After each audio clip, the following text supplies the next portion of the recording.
In that hero.js file, we want to build this hero component. So this welcome component on the starting page where we present ourselves. And therefore, I'll of course create a functional component again and export that just as we always did it throughout this course.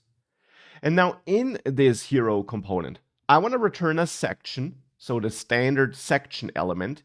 And in that section, I then want to have a couple of different elements. I want to have an image where I show myself. I want to have some text where I say, hi, I'm Max, and some text below that where I introduce myself and write a couple of words about what this blog is about. Now I'll wrap the image in a div for styling purposes, and we're going to add the actual image in a second.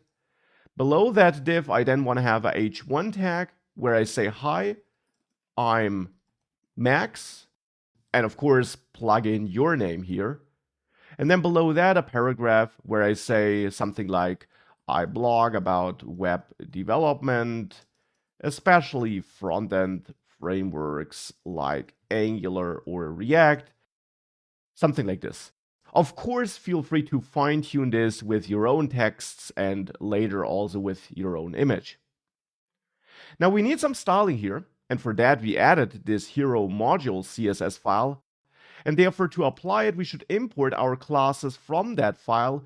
Since we are using a .module.css file, we are using CSS modules, which means that the classes defined in that file will be transformed behind the scenes such that the styles effectively are scoped to this component and don't spill over to other components, even if we use the same elements and class names there. That's a pretty nice feature, and that's why we're using it here.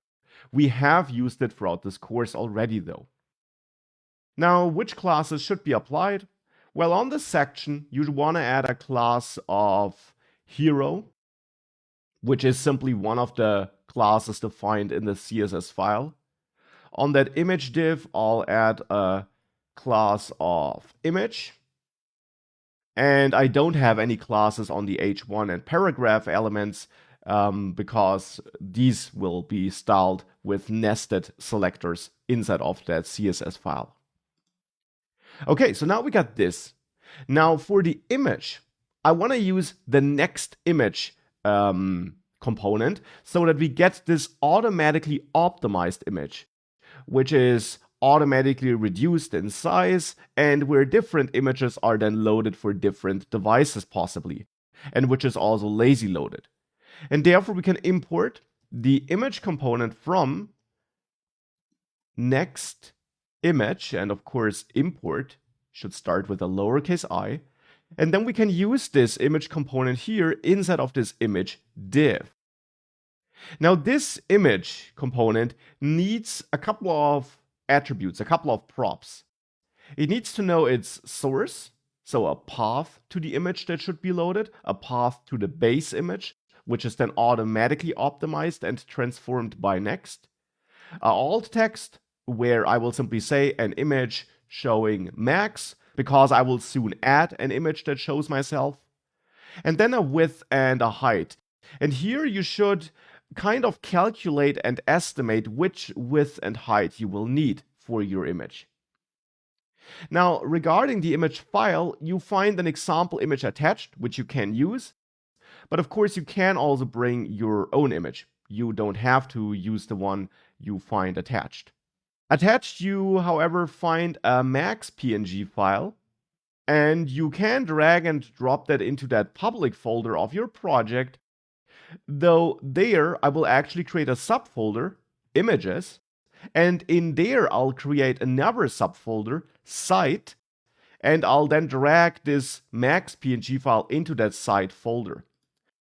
Now, I'll do that because soon I will have another folder inside of images, side by side to the site folder, with the images for the blog posts. That's why I have the separate site subfolder for images that belong to the site, but not to the blog posts.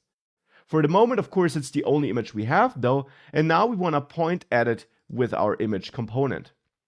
So therefore, source here should be a path to that image.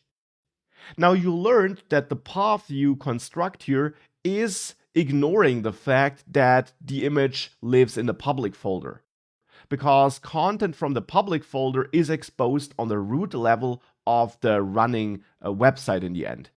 So you don't need to dive into public here. You shouldn't dive into public here.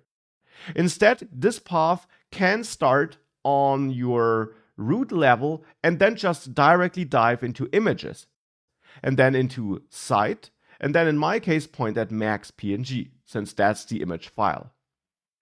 Now, since we're using the next image component, we also should define the width and height we want here, since that is required by next image to produce the optimized images, because it will then automatically shrink the base image, which might be much bigger, to that width and height.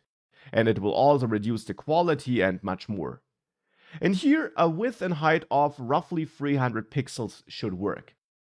We can then still override the actual size of the image with CSS by targeting it with certain CSS rules and changing width and height.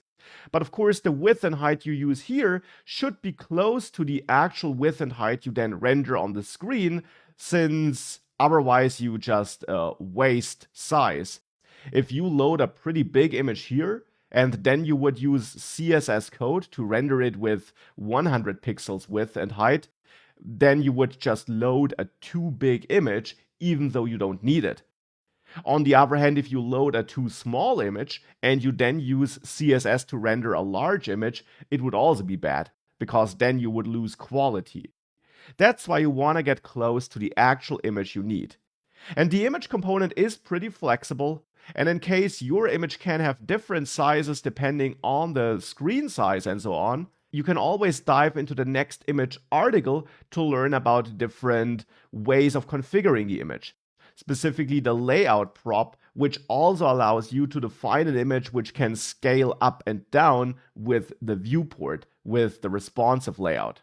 By default, the image will have a layout of intrinsic, and that will scale the image down to smaller viewports, but not up for bigger viewports. So it will not produce any bigger images than the width and height we set here. And that will make sense for this application for the way we use the image here. So long story short, with that we set up the image with a certain width and height. We got our other content, and now we want to use that hero component on the starting page. Now I am already rendering it here. Now we just need to import it. So we import hero from, and then let's go up one level, dive into components, homepage, hero, to import this component into the homepage. And I'll then get rid of the featured posts for the moment, since we haven't populated that component yet. With that, if we now run our development server with npm run dev, we can visit localhost 3000 and we should see this on the screen. This is this hero section with the styles I provided to you, with the image I provided to you, or with your own image if you brought your own image. And that's looking good, that's working. Now let's take the next steps and let's continue working on this website.